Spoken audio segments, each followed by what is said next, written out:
Today, we're going to talk about the incredible growth in the private markets for company-controlled sponsored liquidity programs.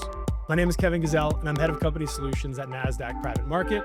Today, I'm joined by the co-chairs of Goodwin's Private Market Liquidity Group, Cammy Contizano and John Casnocha. Cammy, John, thanks for joining us. Want to tell us a little bit about yourselves? Sure. I'm Cammy Contizano. I am a partner in our DC office in the private equity group. John Casnocha. I'm a partner in a technology group based out of San Francisco. So talk to us a little bit about the Goodwin private market liquidity practice, why it was formed, how it was structured, and just the size of it. Well, at first we were seeing mostly just secondary transactions and tender offers, but it quickly became apparent that the market was changing, right? And there was a lot of different creative structures that were getting implemented.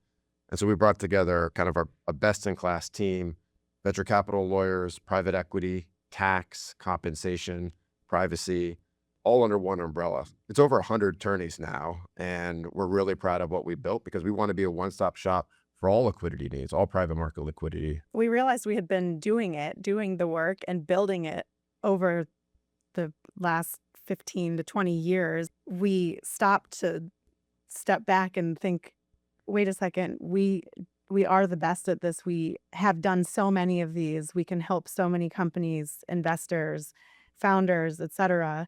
And we really need to harness that. And so once we kind of took a breath and looked at all of the things that we had been doing, we realized how much of a need there was for it to be sort of more formal and more organized.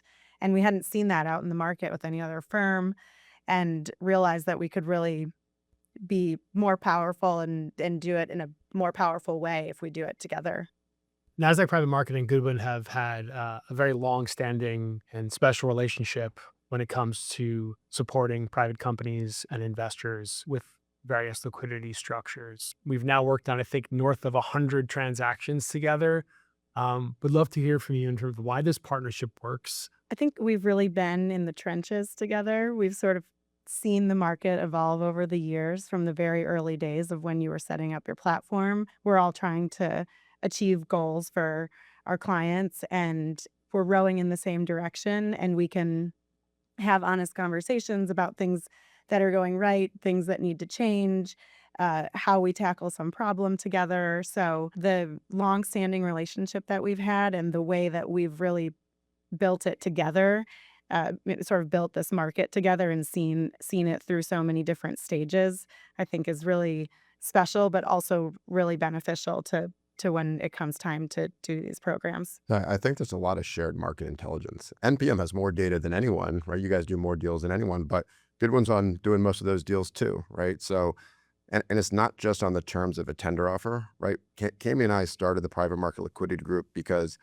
there is so much more that goes into private market liquidity right now than just tender offer. How people want to approach late stage and early stage liquidity for their investors and for their management team. And that's really what you're coming to NPM and Goodwin. You're getting best in class service, but you're also getting best in class market intelligence. We're seeing the market shift as well for our companies, again, are starting to think about liquidity at earlier stages and implement the right strategies. And I think more than ever, I think that's where experience and a good also data set is super helpful, probably even more so than it is for the later stage companies, right? If a company's never done this before, the CEO, right, and his or her board might need a lot of education.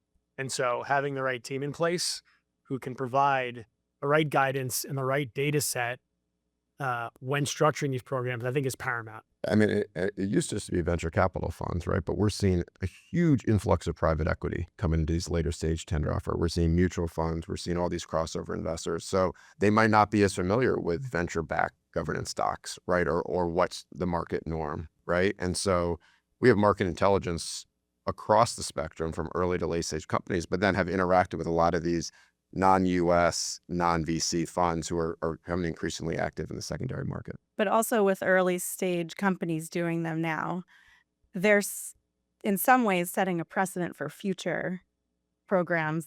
Having advisors who have seen the later stage ones also can sort of help companies at an earlier stage think through about what we're doing now might carry through or have some effect on future ones as well.